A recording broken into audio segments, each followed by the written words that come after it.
สบายดีโดยสบายดีสบายดีสาวโสดโดยชื่อว่าไหน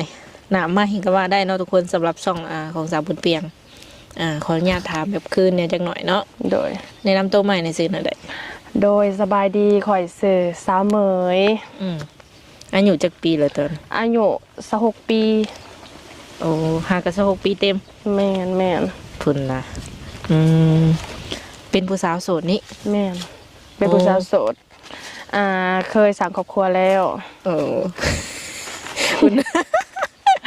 ลูกใครวะลูกโอ้ยมาลูกมาสบายดี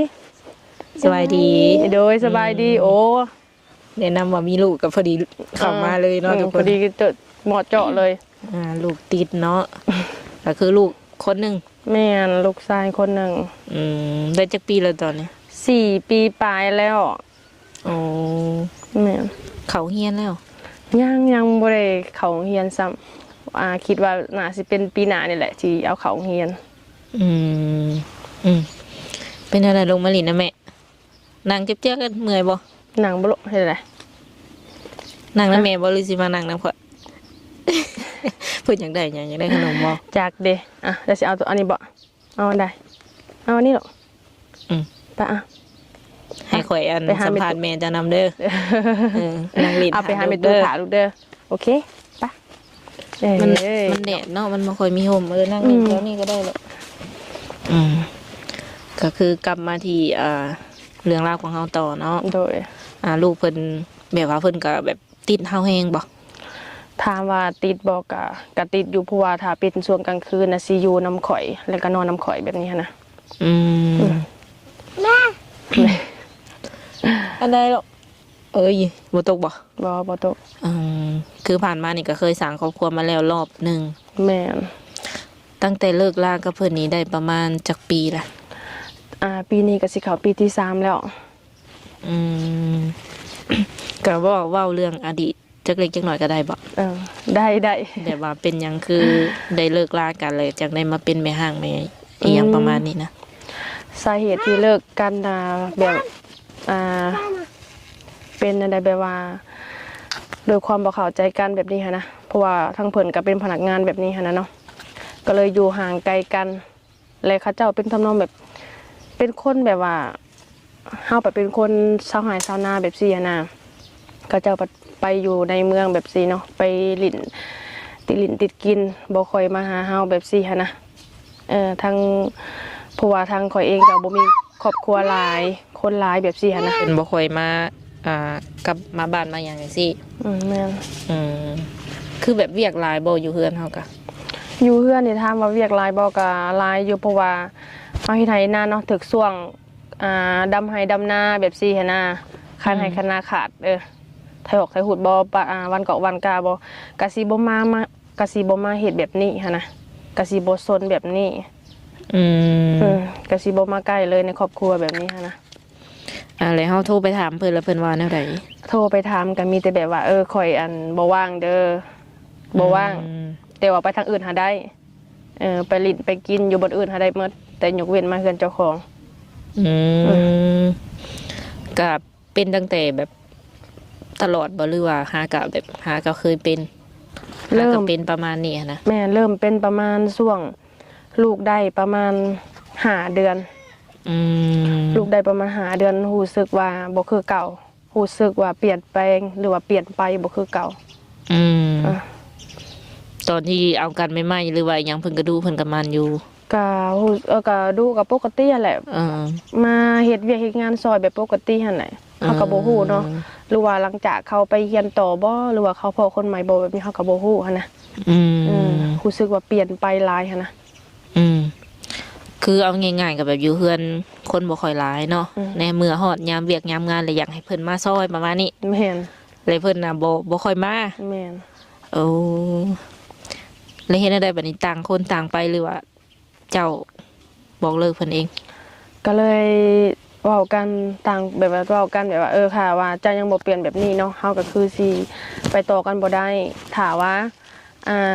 คันเจ้าหักมาคอยก็อยากให้เจ้าเปลี่ยนจุดนี้แบบบ่ให้ไปลิ้นไปกินแบบนี้ค่ะนะแต่เพิ่นก็บอกว่าข่อยเปลี่ยนบ่ได้ข่อยยังอยากลิ้นอยากกินแบบซี่ก็เลย ก็เลยเว้ากันว่าแยกทางกันต่างคนต่างไปถ้าจะยังหลิดบ่พอก็ไปไปมันแบบนี้นะ อืมอืมในระยะเวลาที่แบบก่อนที่สิจะที่ตัดสินใจนี่แบบว่าใส่เวลาโดนอยู่บ่หรือว่าคิดอะไรก็คือไปเลย โอ้ก่อนสิเลิกกันตัดสินใจเกือบปี อืม เพราะว่าคนเฮามันอยู่นำกันกันหลายปีเนาะจนมีลูกกันหั้นนะก่อนเฮาสิเลิกลากันมันบ่แม่นของเรื่องง่ายๆมันบ่แลก็เลยตัดสินใจมาใส่เวลาประมาณเกือบปี7 เดือนเนี่ยประมาณ7 เดือนนี่แหละก็เลยคิดทบทวนว่าเขาไปเฮาสิให้โอกาสเขาหั้นนะว่าเขาสิเปลี่ยนได้บ่เฮาก็จะให้โอกาสเขาประมาณส่ำนี้แต่พอเฮาให้โอกาสเขาแล้วเขายังบ่เปลี่ยนหันยังเฮ็ดไปเลยยังให้นักไปหนาหันนะก็เลยฮู้แล้วว่าเขาบ่ได้หาเขาแล้วก็เลยตัดสินใจแบบแยกเลยแบบนี้หันนะคือให้เวลาหรือว่าให้โอกาสเพิ่นนี่ก็โดนพอสมควรเนาะในการแบบว่าปรับตัวเข้าหากันหรือว่าเปลี่ยนแปลงอะนะแม่นเพราะว่าเขามีลูกนำกันหันนะเพราะว่าเขาก็บ่อยากห่างอยากป้าหันนะแต่ก็คือว่าหั่นแหละบ่เปลี่ยนก็เลยแยกทางกันอันนี้เหตุผลที่ว่าเพิ่นได้มาเป็นแม่ห้างหรือว่าแม่เลี้ยงเดี่ยวเนาะเลี้ยงเดี่ยวเลยนี่หรือว่าค่าอีหยังค่านมค่าหยังแบบกระต้มขนมทุกเดือนนี่พอเพิ่นส่งบ่ถ้าเป็นการใส่จ่ายก็คือทางข่อยรับภาระเบิดทุกอย่างบ่ว่าเจ็บเป็นกินค่านมเลยอีหยังก็มีแต่ข่อยรับภาระเบิดสิว่าในมาเยี่ยมมาหาลูกเพิ่นอยู่บ่หรือว่าเจ้าบ่ให้เพิ่นมาแล้วเรื่องเพิ่นมานี่ประมาณ 4-5 เดือนมาเทื่อนึงมันเทื่อก็3 เดือนมาเทื่อนึงแบบนี้หั่นนะมาแบบมาเทื่อนึงมาเยี่ยมเทื่อนึงก็ให้มาได้เนาะแม่นเขาบ่ได้กีดกันเพราะว่าเด็กน้อยนะเขาบ่ฮู้อีหยังหั่นนะแบบเพิ่นเอาไปหลินก็ให้ไปหั่นนะแต่ว่าเขาเจ้าก็บ่เอามาตลอดดอกโดนๆ 3-4 เดือนหรือว่า 4-5 เดือนมาเอาเทื่อนึงมาเอาไปหลินอยู่เพื่อนเพิ่นพุแม่นเอาหลินเพื่อนเพิ่นอันนั้นเป็นเรื่องราวอดีตที่ว่าผ่านมาของสาวเมยเพิ่นเนาะทุกคนและมื้อนี้นี่ถือว่าแน่ใดโสดบ่โสดโสดเพิ่นว่าโสด 100% เลยนะในระยะเวลาที่ว่าผ่านมาแบบเฮาเป็นโสดมาอย่างซี่นะมีคนแบบเข้ามาทักเข้ามาจีบเจ้าอยู่บ่ถามว่ามีคนเข้ามาบ่ก็มีคนเข้ามาอยู่บางเทื่อเขาเจ้าก็เข้ามาแบบหยอกเฮาหั่นแหละถ้าสิถามว่ามาจริงจังบ่ก็บ่มีนะแบบว่าเข้ามาแบบข่อยสิเอาเจ้าเด้อข่อยสิแบบตกลงแบบเอาหั่นนะก็บ่มีนะมีแต่หยอกซื่อๆเขาแซวซื่อๆแบบนี้หั่นนะเอาคือทางเจ้านี่พร้อมเริ่มต้นชีวิตใหม่หรือว่าพร้อมสร้างครอบครัวแล้วบ่ตอนนี้ถ้าถามว่าพร้อมบ่ก็รู้สึกว่าพร้อมได้เพราะว่ารู้สึกว่าเฮาหาเงินคนเดียวหรือว่าเฮาเลี้ยงลูกคนเดียวหั่นนะรู้สึกว่าเมื่อยบางเทื่อก็คิดท้ออยู่นั่นแหละแบบว่าเฮาอยากมีคนแบบว่าเข้ามาแบบปรึกษาให้ความแบบความมือในการที่แบบว่าสิว่าจังได๋แหละเป็นสิว่าในที่ปรึกษาให้เฮาแม่นหัวหน้าครอบครัวหั่นนะว่าง่ายๆซะ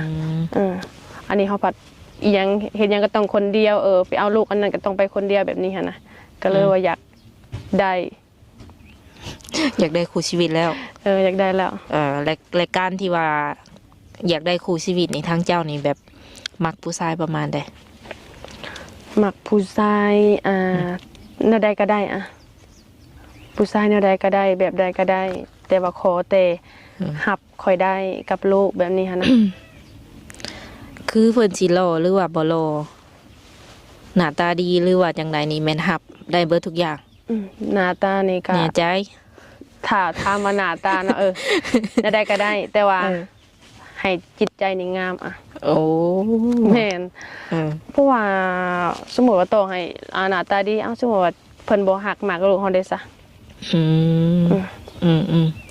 ก็เลยข้ามจุดนี้ไปเลยแม่นคือปัจจุบันนี้เจ้ามีอาชีพการงานหยังหรือว่าเฮ็ดเวียกเฮ็ดการหยังตอนนี้ปัจจุบันนี้ข่อยบ่ได้เฮ็ดหยังมีแต่สิว่าจังได๋แหละมีแต่แบบว่าเฮ็ดถ่าย YouTube ไปนี่แหละนอกจาก YouTube แล้วบ่ได้เฮ็ดหยังบ่เพิ่มเติมบ่ได้เฮ็ดหยังบ่ได้เฮ็ดหยังคันสิว่าแล้ว YouTube นี่เป็นหลักก็ว่าได้เนาะแม่นเพราะว่าเฮาบ่ได้เฮ็ดเวียกเฮ็ดงานอีหยังเลยแม่นบ่แม่นแต่ว่า เฮ็ดช่วงหลังน่ะข่อยสิมันขายเครื่องออนไลน์เสริม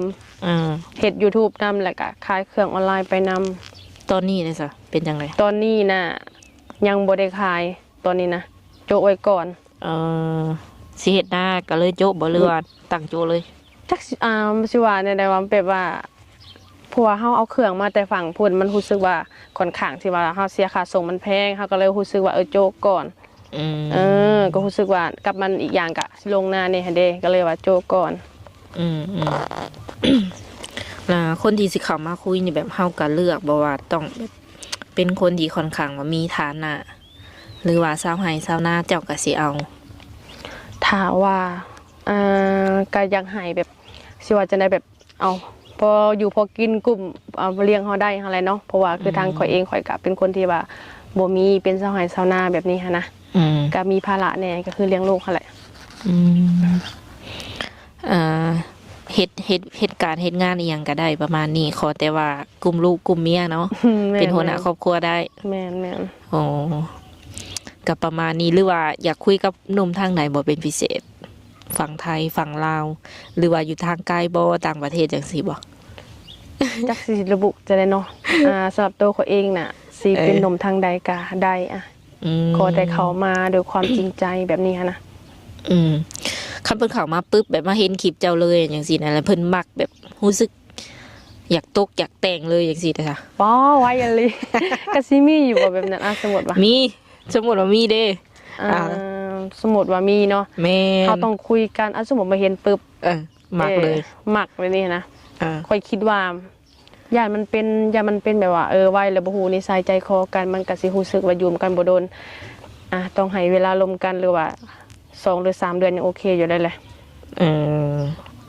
อย่างหน่อยนี่ประมาณ3 เดือนขึ้นไปโอ้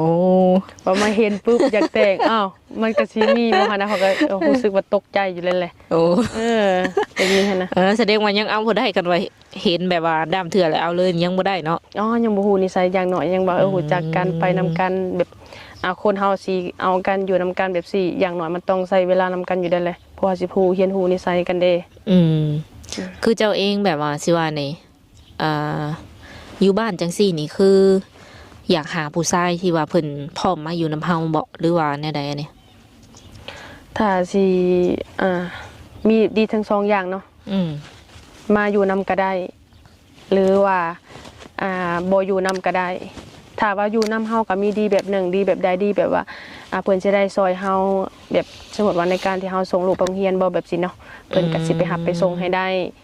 ถ้าเฮ็ดเวียกในเฮือนก็สิได้ซอยเฮาในเฮือนนี่ก็ได้ก็ดีแบบนึงถ้าว่าเนาะถ้าว่าเพิ่นมาเอาเจ้าไปอยู่นำได้บ่ถ้าไปอยู่นำแม่นแบบไปอยู่บ้านเพิ่นพุ่นน่ะโอ้ก็คิดว่าน่าสิได้อยู่คิดว่าน่าสิได้เป็นยังว่าน่าสิได้เพราะว่าโอเคต่อกันเนาะคือว่าเป็นอะไรคือว่าน่าสิได้แบบบ่ได้เลยนะแต่ว่าน่าสิได้ก็คือเพราะว่าทางการข่อยนี่ยังมีเอื้อยเด้เอื้อยน่าสิเบิ่งลูกกับแม่ได้หั่นนะเพราะว่าเอื้อยเพิ่นก็ยังอายุบ่หลายหั่นนะยังสามารถเบิ่งพ่อกับแม่ได้แล้วก็เบิ่งลูกให้ได้หั่นนะอีหยังเฮาไปเฮาก็มาไปมาๆเนี่ยแบบนี้หั่นนะคือความหมายว่าไปนี่เจ้าจะบ่ได้เอาลูกไปบ่เอาลูกไว้พี่บ่ก็เฮาต้องไปก่อนสมมุติต้องไปเบิ่งก่อนว่าเป็นจังไดแล้วค่อยเอาลูกไปตามหลังไปเบิ่งสถานการณ์ก่อนประมาณนี้แม่นลูกเขาก็ต้องเอาไปนำอยู่แล้วหั่นนะหากคันว่าแล้วนี่ตอนนี้เจ้านี่ก็ถือว่าพร้อมเกือบว่าทุกอย่างเนาะบ่ว่าจะไปแบบทั้งพุ่นบ่หรือว่ามาอยู่พี่แม่นโอเคได้เบิดแม่นได้และการที่แบบเฮาเฮ็ด YouTube นี่มันก็บ่ได้มีแบบคนที่แบบว่าเพิ่นส่งจริงจังบ่ซะมื้อเนาะก็คือที่ผ่านมาเนาะบางเทื่อเขาเจ้าเขามาแบบเขาคิดว่าเฮานี่แบบบางคนเขาคิดเฮาเป็น YouTube แบบบ่อึดคนที่ว่าเขามาหาแม่นๆคนก็คิดแบบนั้นบ่คิดว่าคนสิคือสิคนล้มคือสิหลายแบบนี้หั่นน่ะบางคนก็บอกว่าถ้าว่าเจ้าโสดแท้โสด 100% ให้เจ้าออกไปเปิดใจเบิ่งดูแบบซี่หั่นน่ะเจ้าเอาในช่องเจ้าเองนี่ข่อยบ่เชื่อดอกแบบซี่หั่นน่ะก็แบบนี้แหละก็มีคนคิดคือกันเนาะค่ะแต่ความเป็นจริงก็คือบ่มีแบบนี้หั่นน่ะบ่แท้ข่อยโสดแท้ก็ บ่เพิ่นว่าบ่เชื่อ จะเฮ็ดจังใดว่าซั่น ก็เลยออกมาแบบว่าเปิดใจแบบอยู่ในแบบกลางๆลองเบิ่งเนาะ แม่น เพื่อว่าสิว่าในความเสื่อมั่น แม่น แม่นแหละข้อยก็คิดแบบนั้นคือกัน เพราะว่าเจ้าเองก็เป็นที่ว่าในคนที่ว่าผู้เจ้าผู้งามคนหนึ่งเนาะแล้วก็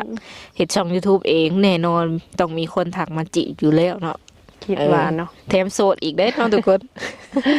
บ่บางทีอาจสิเป็นนำแบบว่าบางเทื่อเสมอไอ้คิดได้ข่อยได้คิดแบบว่าหรือว่าเป็นเฮามีลูกบ่แบบสิหันน่ะ อืม เขาอาจสิบ่มีความจริงจังกับเฮาแบบนี้หันนะ อืม บางเทื่อเขาเจ้าอาจสิเลือก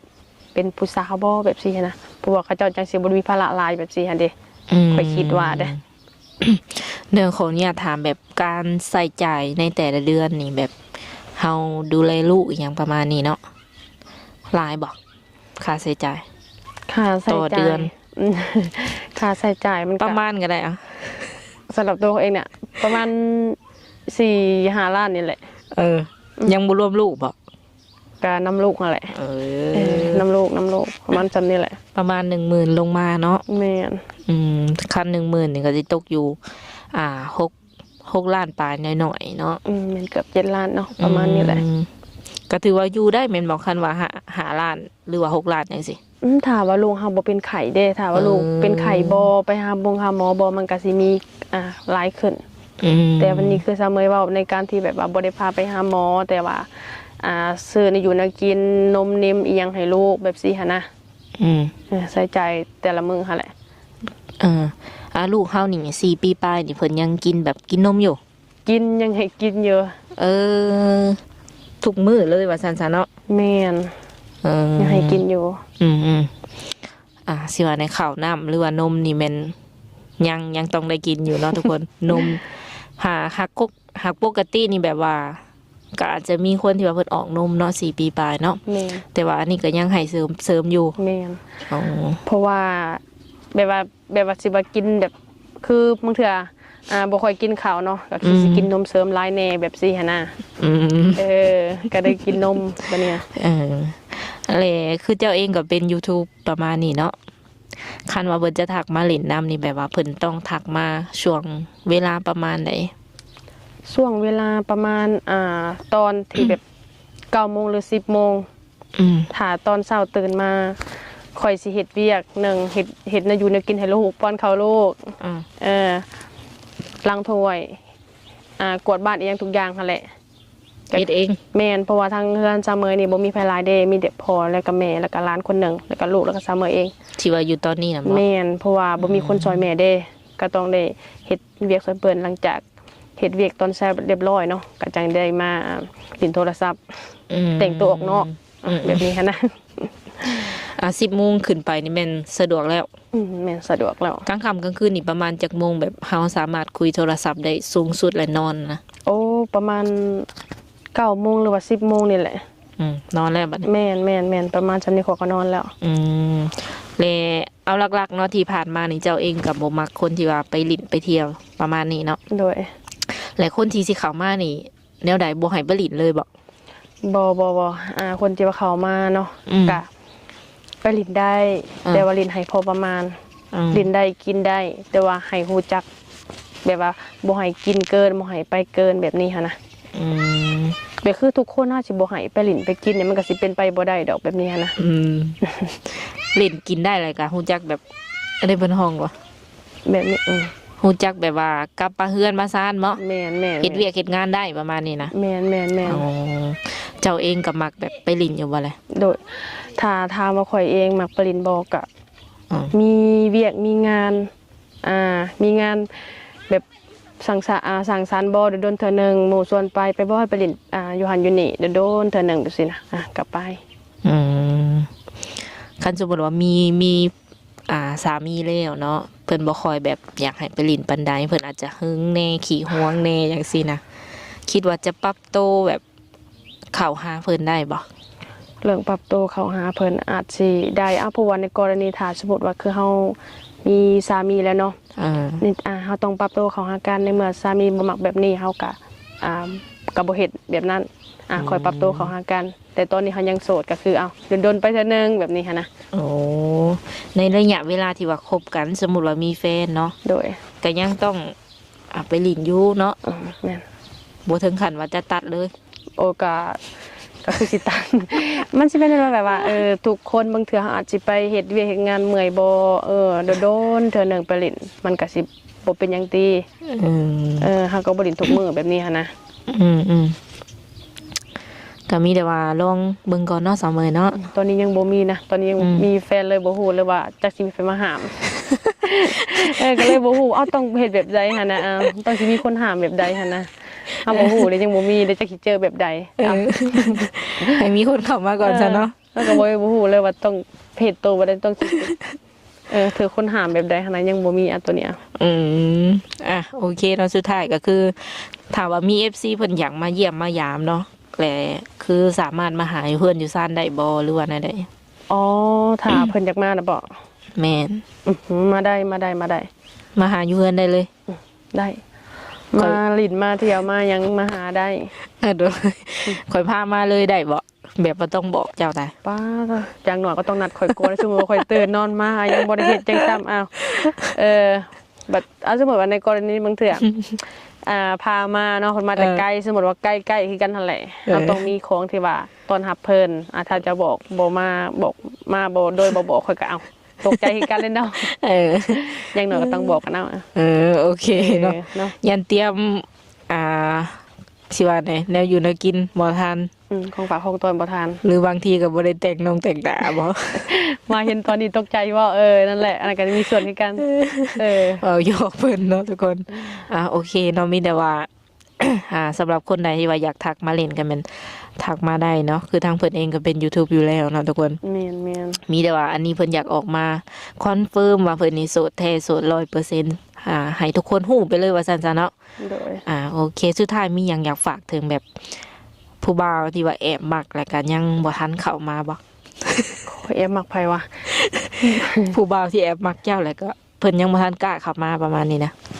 มีหยังอยากฝากบอกมีคนที่แอบมักหมายถึงเพิ่นแอบมักเจ้าอยู่แต่ว่าเพิ่นยังบ่ทันกล้าเข้ามาอย่างซี่นะโอเคสมมุติว่าคือถ้าว่ามีคนใดเนาะแอบมักซ้ำมีบ่ว่าคนแอบมักข่อยเนาะสมมุติว่ากันสมมุติว่ามีเนาะถ้าว่ามีคนที่ว่าแอบมักข่อยเนาะก็ให้ทักเข้ามาได้บ่ต้องแอบโดนกะพาออกมาเถอะเนาะเพราะว่าข่อยก็ถ่าอยู่หั่นนะเหงาเนาะแต่ว่าฮู้ว่ามีหรือบ่ยันบ่มีข่อยเอาสู้ๆเนาะทุกคนก็โสดไปหั่นแหละหากคอนมือมันหักสิมาเองเนาะทุกคนแม่นโอเคสำหรับคลิปนี้ก็มีแต่ว่าสิได้ขออนุญาตโอลมกับทางเสมอเพิ่นประมาณนี้ก่อนเนาะคันว่ามื้อหน้ามื้อใด FC ให้มาเล่นน้ำเพิ่นใหม่ถ่ายทำอัปเดตอีหยังก็จังสิมาใหม่เด้อโดยสบายดีโดยสบายดี